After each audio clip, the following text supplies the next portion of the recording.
Welcome to the Marriage Today podcast. I'm Karen, this is my husband Jimmy, and we're talking about marriage on the rock. We're talking about what a man really needs. Karen, are you listening? I am, honey. Yeah. We're going to talk about what a man really needs, and this is something, men's needs and women's needs are different, and a lot of times when we get married, we don't realize that. I didn't realize that when we got married, and so I wanted Karen to be just like me. She obviously wasn't, and there's no way I could make her into being me. Someone said one time, the trick in marriage is becoming one. The trick is which one? Because typically we're trying to change each other and form each other, into my needs. But we're going to talk about what a man really needs in marriage, and this is a teaching we're going to go to here in just a minute. Before that, we're going to read some questions, answer some questions you guys have sent in. Let me read this to you, Karen. My wife gives most of her time to taking care of the kids. She says they won't be here forever. How do I get her to realize I'm important too? Well, this is a common thing too.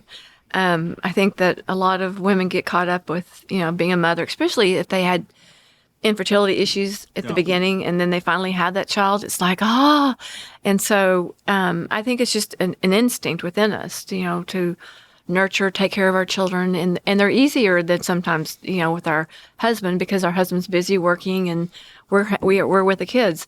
But this is a dangerous thing, very dangerous, because the kids are not going to be with you forever. Oh. And so if she can say, well, they won't be there forever, but then if they aren't, then what are you going to do after they're gone? Because you don't have a marriage.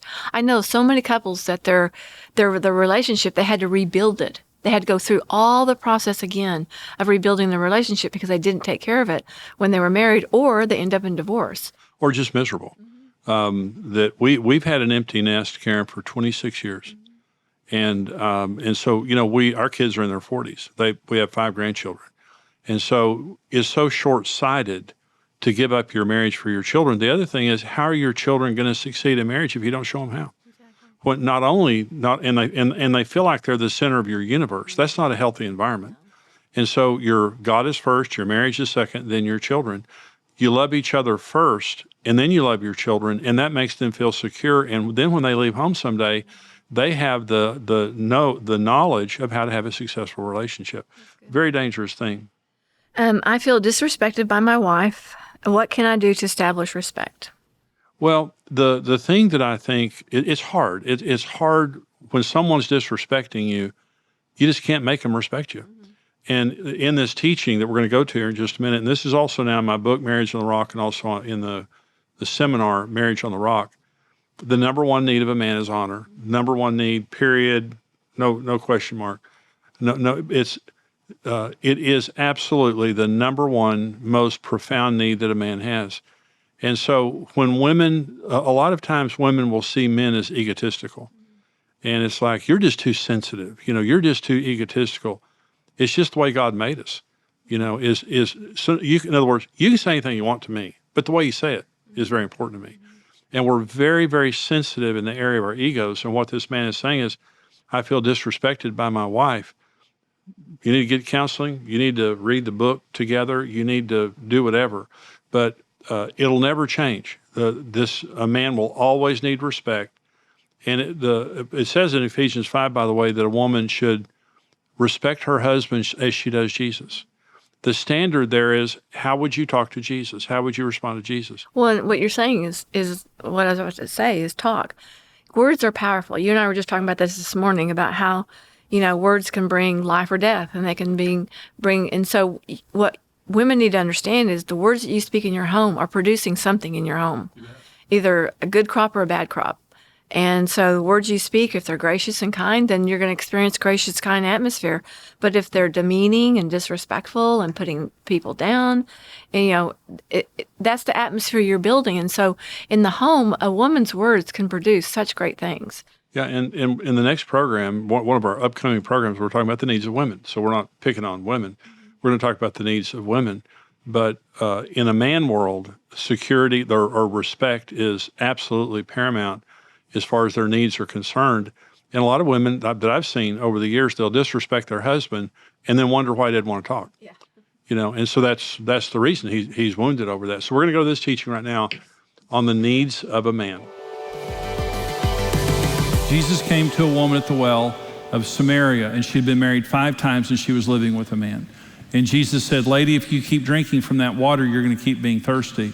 But if you knew who was talking to you, you would ask me for a drink and you'd never thirst again. This woman was trying to get her deepest needs met from a human being, and you just can't do that. The most important issue in marriage is your personal relationship with Jesus Christ, because only God can meet your 4 deepest needs, which are acceptance, identity, security, and purpose.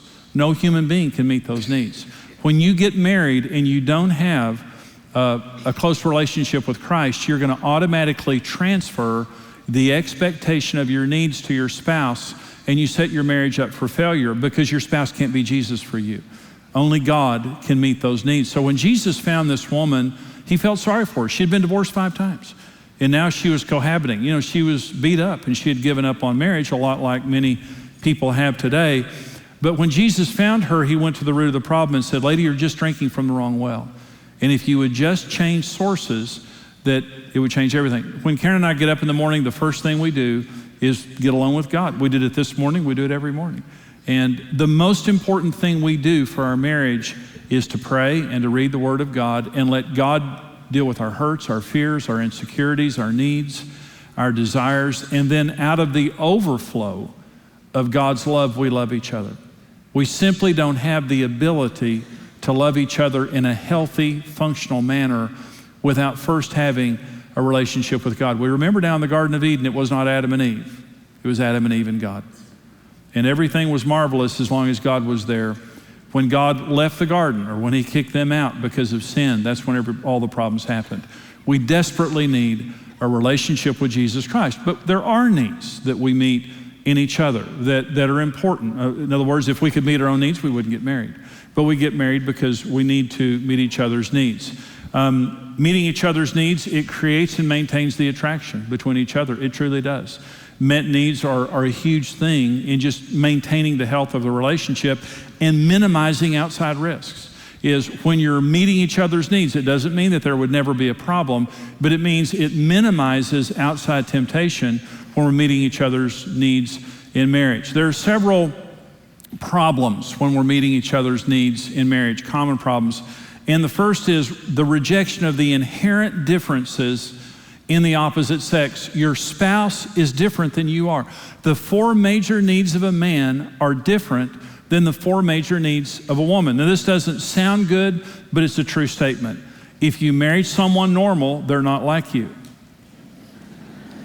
Okay, it doesn't sound good. But if you married I thought Karen, she's the most attractive woman in the world, but gosh, she's so weird. She was just so strange. And the reason she was strange is she wasn't like me, because I'm the epicenter of normal. Normal's me. So she was just so different than me, and most people take the energy that God gave them to love each other trying to change each other. And in many marriages, it's a battle of who's going to win. Is this going to be a woman home or a man home? Is it going to be a home where my needs prevail or your needs prevail? Let me say this, in a Christian marriage, it's a win-win situation. No one loses.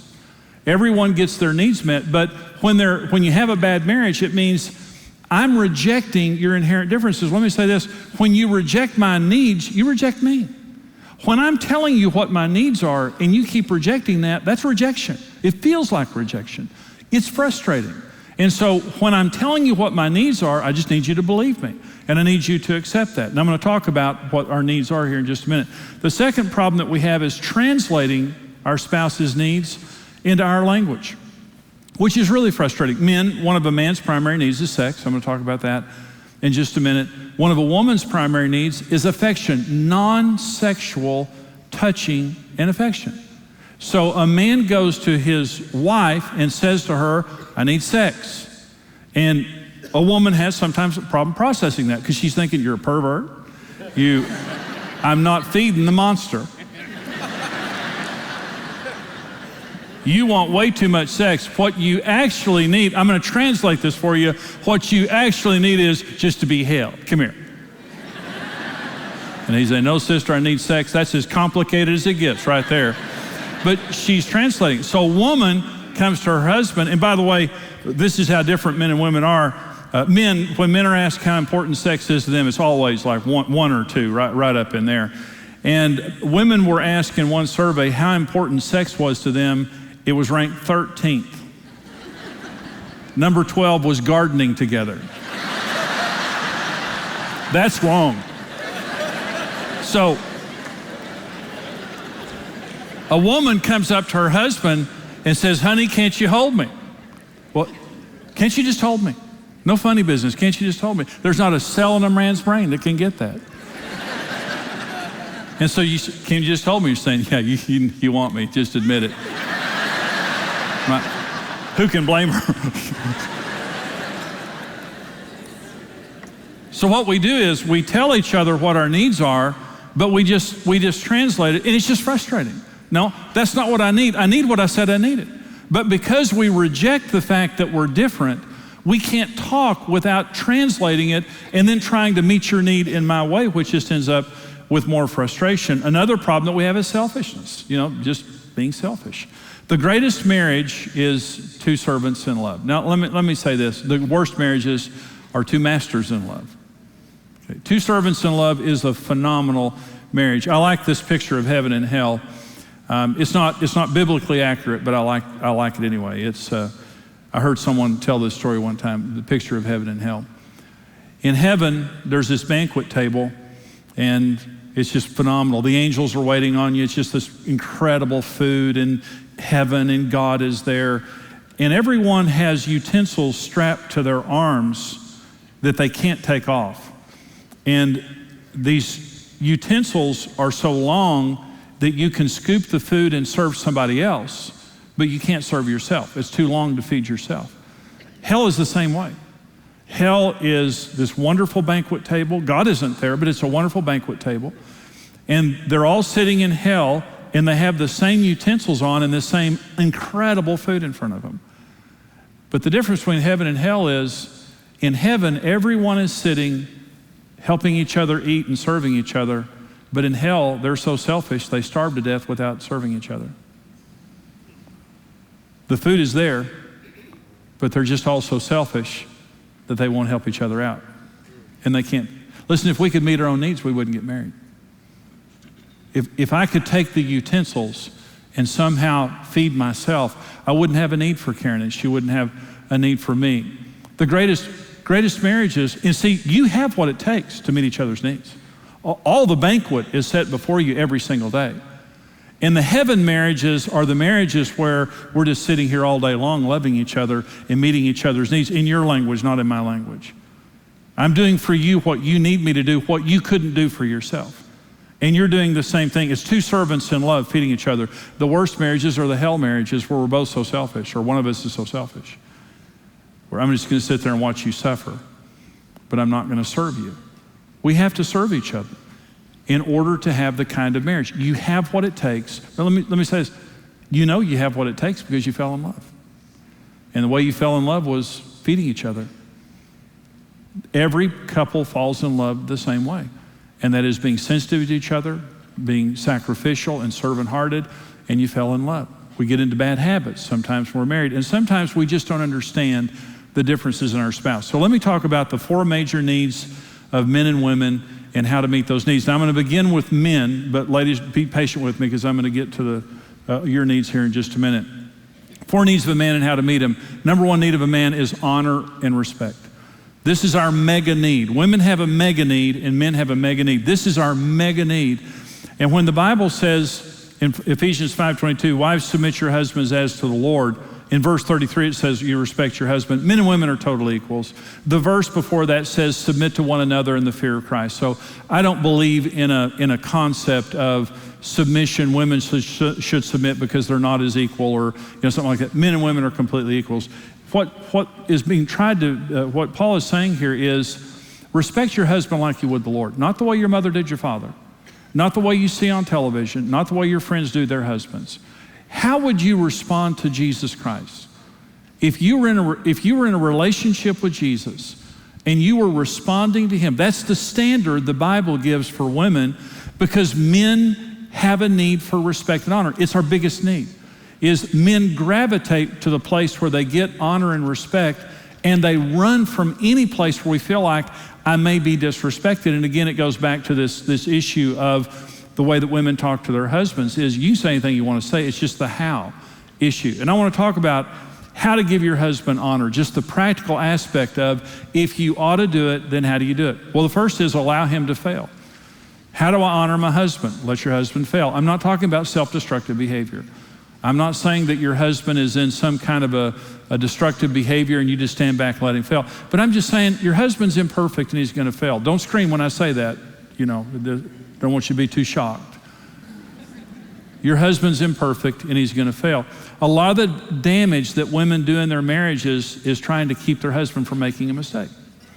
Okay. I love Joyce Meyers' story. One day, her and her husband Dave were in the car driving. She's telling this story in one of her teachings, and they were in the car driving. You know how it is when you're driving. It's just... And I've got the most emotive wife in the world when she has a name for everybody on the road, and she talks to everybody on the road. And she screams and grabs the dash and all those kind of things. And we've learned to live with it. It's just one of those things. But Joyce Meyer was driving down the street with Dave one day, and she was telling him, turn here, stop, go, all the things that, wives do to their husbands. So Dave was mad. He was mad, she was frustrated, and they were at a stop sign, and the Lord said to her, they were sitting there, and he was mad, she was frustrated, and she was telling him all that. And the Lord said to her, why can't you shut up?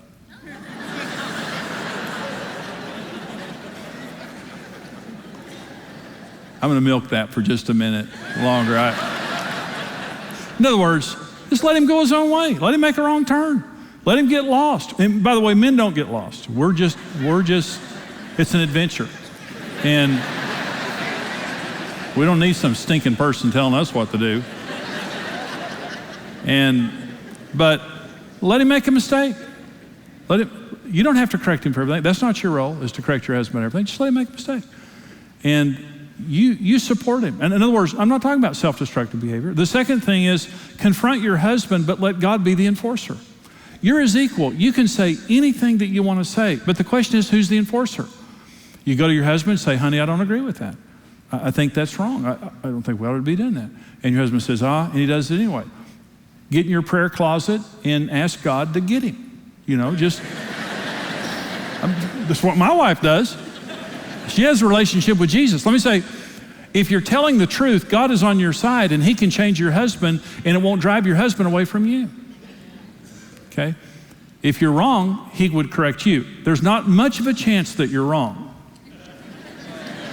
But there's a chance. There's a chance. You tell your husband, honey, I'm not the enforcer. The Holy Spirit is the enforcer. And men need to do the same thing. Otherwise, you do nag and you get into a fear mode, not a faith mode. 1 Peter 3 talks about women can change their husbands without a word as they observe your chaste and respectful behavior.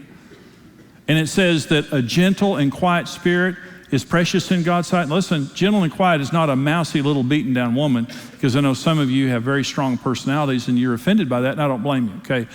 Gentle and quiet is the opposite of rough and loud. And the reason that you become aggressive is because of fear, typically. My husband's going to make a mistake, and I've got to stop him. No, you need to say what you need to say, and you need to trust God to change your husband. Again, if it's destructive behavior, call somebody in. I'm not saying stand back and watch your husband self-destruct. Cover his faults and focus on his strengths. The devil is the accuser of the brethren. And he's always accusing, constantly accusing. And what the devil wants us to do is constantly think about the worst qualities in our spouse. What God wants to do is us to constantly think about the best qualities in our spouse. This is men and women both. And when the devil has had his way, our minds become negative in fault finding, and all we do is see the wrong thing. And on any given day, you can wake up and write down all the bad things about your life, but on any given day, the good things about our lives far outweigh the bad things. But we have a tendency to take the good things for granted and focus on the bad things. That's why praise is such a critical discipline between us and God. Praise and thanksgiving means when I wake up, God, we enter into his gates with thanksgiving and enter into his courts with praise. God never lets a negative person into his presence. And praise and thanksgiving means doesn't mean I don't want more, and it doesn't mean I don't have problems. It means I'm constantly aware of the goodness of God in my life. And upon that foundation, I ask for everything else that I want. God's like any parent. If you had a child that came to you and said, well, you're not very good parents. You're sure not as good as Billy's parents. Billy's got stuff I've never even dreamed of having. And if you want to work your way out of it, let me just tell you, there's a new Xbox out. If you buy it for me, I'll stop griping. Well, every parent's going to run to the store and buy something for that child. Of course you're not. You want a child that comes and says, Mother and Father, you're just incredible. Let me just say that right off the bat. I mean, you're just incredible parents, and thank you for the breath that's in my lungs, by the way. And I've got a little thing to ask of you. And your child comes, you do anything for that child, a thankful child. God's the same way. Men want a thankful wife. I think you're a good man. I'm thankful that I married you. You're a leader. I see it in you. I believe in you. That's what men want to hear. Focus on his strengths. And when I say cover his faults, again, I'm not saying that you enable a destructive husband. I'm just saying every man's imperfect. Don't tell other people what he's doing wrong. Don't focus on it. Don't let it be the highlight of your life. Remind yourself every day about the good things that your husband does. And as you begin to remember that, you'll realize that's a lot. The second need that men have is sex. And so men are typically, 20% of women are more sexual than their husbands, but most men are more sexual than their wives. And so the way that you meet your husband's need for sex is, first of all, you communicate to your husband that you accept his need and that you're committed to meeting it. I accept this need. And again, I want to say, when I did pre-marriage counseling for a long time, getting couples ready to be married, and regardless of how much I told the young brides about their husband's need for sex, typically 6 months into the marriage, they're convinced they married a pervert, and all he thinks about is sex. And typically what women do is they sometimes try to shame their husbands out of it. Like, again? It's impossible. This isn't healthy. Again. And lectures and browbeating, and it's I accept the fact that you're more sexual than me. Okay, men gave men the need for sex and women the gift of sex, and sex is the magnet that keeps him drawing back to you. And that's really the way that it is. God gave your husband that need to keep drawing him back to you. Understand that men are visual and physical much more than women. Now, women aren't blind related to sex, but men are visually stimulated. They want to see their wives naked, which means either naked or lingerie, and not flannel, and not canvas. I did a seminar one time in Baltimore, and I didn't know there was a stand-up comedian in the audience, and I said, ladies, there's a place for flannel nightgowns, and this guy yelled out, the fireplace. And that's the way so men don't need non-sexual touching. We want sexual touching, and we want to see our wives' bodies, and many women don't feel good about their bodies. And this is just, no man should ever compare his wife's body to any other woman. Okay. I married the most beautiful woman on the earth, period. When she's 99 years old, she will be the most beautiful woman on the earth, period. And I will never compare her to another woman, period. I will not compare my wife's body to anyone who has not paid the price to bear my children. And so,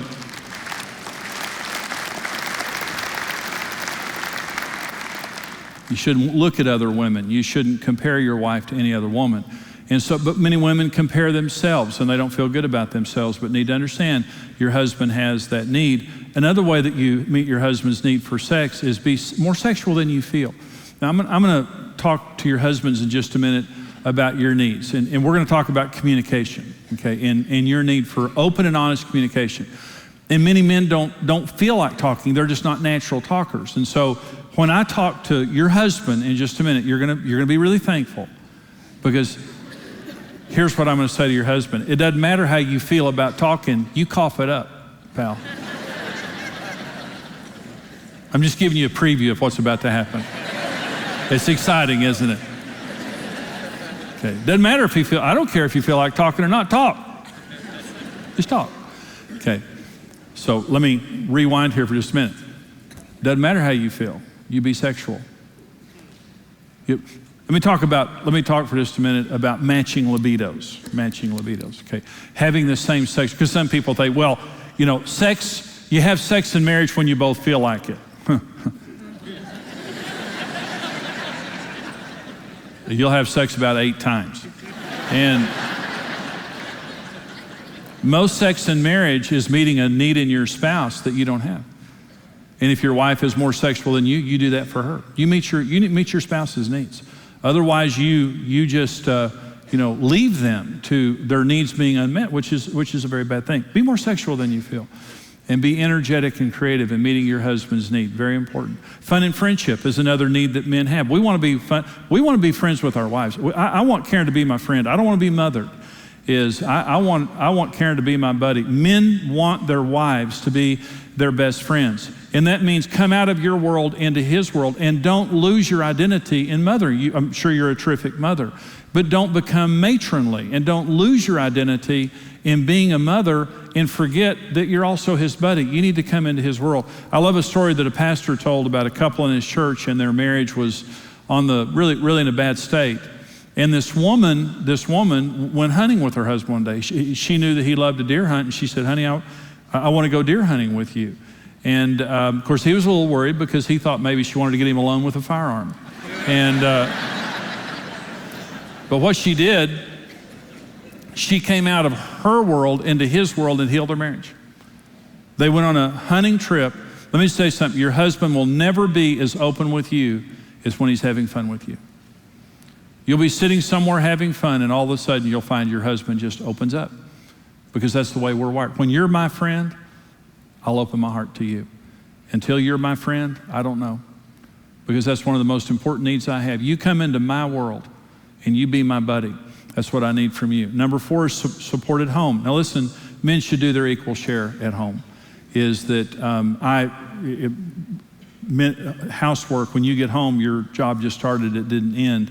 At home, I vacuum, I take out the trash, I fold clothes, I do laundry.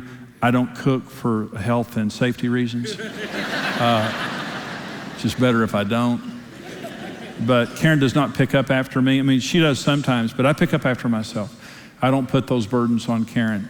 And but here's what I need from Karen. Women have the gift of nesting and turning a house into a home. I had a couple one time, and he was an interior decorator. And he would come home, and she had nested. You know, she had the home, and he would redo it. And they were in for counseling. She was mad. Oh, she was mad. And she said, now, I like to do my house, and when he comes home, he redoes it. And he said, but it's technically incorrect. And I said, you're technically about to get killed. And so women are happiest when they're domestically centered, even if you work outside the home. Focus on nesting. Focus on making your home into a place that your husband can come home to. Those are our needs. We need honor. We need sex. We want to be buddies, and we want support at home. Those are our needs.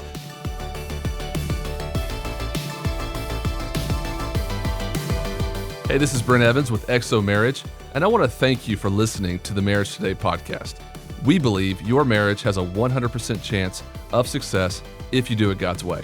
If you enjoyed today's teaching and want to keep learning, hey, subscribe to the Marriage Today podcast and take some time to leave us a review.